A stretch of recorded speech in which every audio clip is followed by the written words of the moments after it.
حضور صلی اللہ تعالیٰ علیہ وسلم کی محفل سجی ہوئی تھی۔ صحابہ کرام سے ان کی پریشانیاں حضور صلی اللہ تعالیٰ علیہ وسلم سماعت فرما رہے تھے۔ ایک صحابی رسول کھڑے ہوتے ہیں اور کہتے ہیں، یا رسول اللہ، میرا بیٹا 3 دن سے لاپتہ ہے، میں تلاش بھی کیا لیکن نہیں ملا، آپ اللہ کی بارگاہ میں دعا کیجئے تاکہ مجھے میرا بیٹا مل جائے۔ اتنے ہی میں ایک دوسرے صحابی رسول کھڑے ہوتے ہیں اور کہتے ہیں، یا رسول اللہ، میں نے اس کے بیٹے کو فلاں باغیچہ میں چند بچوں کے ساتھ کھیلتے ہوئے دیکھا۔ وہ شخص جو ہی سنتا ہے کہ میرا بیٹا فلاں باغیچہ میں چند بچوں کے ساتھ کھیل رہا ہے تو وہ تیزی سے کھڑے ہوتے ہیں اور دوڑنے لگتے ہیں۔ حضور صلی اللہ تعالی علیہ وسلم نے فرمایا کہ ادھر آؤ، تم اتنی تیزی سے کہاں جا رہے ہو؟ اس صحابی رسول نے کہا، یا رسول اللہ، میں اپنے بیٹے سے ملنے جا رہا ہوں اور میں اسے جلدی اس کی ماں سے ملانا چاہتا ہوں کیونکہ وہ بھی پریشان ہے۔ تو اللہ کے رسول نے فرمایا، ٹھیک ہے، جانے سے پہلے تم میری ایک بات سن لو اور اسے یاد رکھنا۔ اللہ کے رسول نے فرمایا کہ جب تم اپنے بیٹے کے پاس پہنچو، تمہاری نظر تمہارے بیٹے پر پڑے تو تم اسے بیٹا کہہ کے نہ پکارنا، بلکہ اس کا جو نام ہے وہ نام لے کر اسے بلانا۔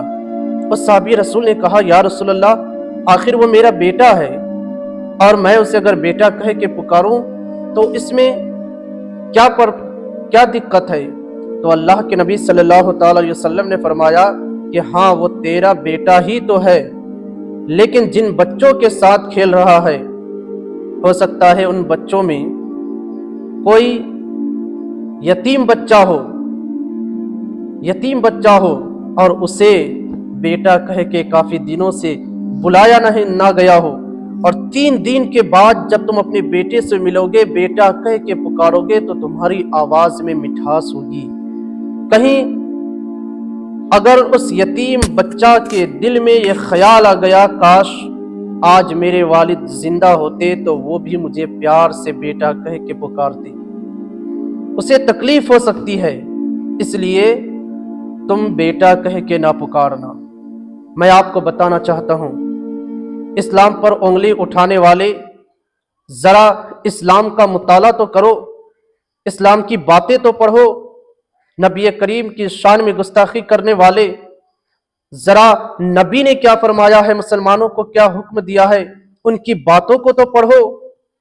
نبی کے قول سے، نبی کی زندگی سے، ان کے عمل سے مسلمانوں کو بلکہ پوری دنیا کو یہ پیغام دیا ہے کہ اے لوگو، اپنے بیٹے سے محبت کسی یتیم کے سامنے نہ کرنا، بیٹے سے محبت کا اظہار کسی یتیم کے سامنے نہ کرنا، اپنی دولت کی نمائش کسی غریب کے سامنے نہ کرنا، اپنی بیوی سے محبت کسی بیوہ کے سامنے نہ کرنا، اپنے برق بار لباس میں ملبوس ہو کر کسی مجبور محتاج کے گھر پہ مت جانا۔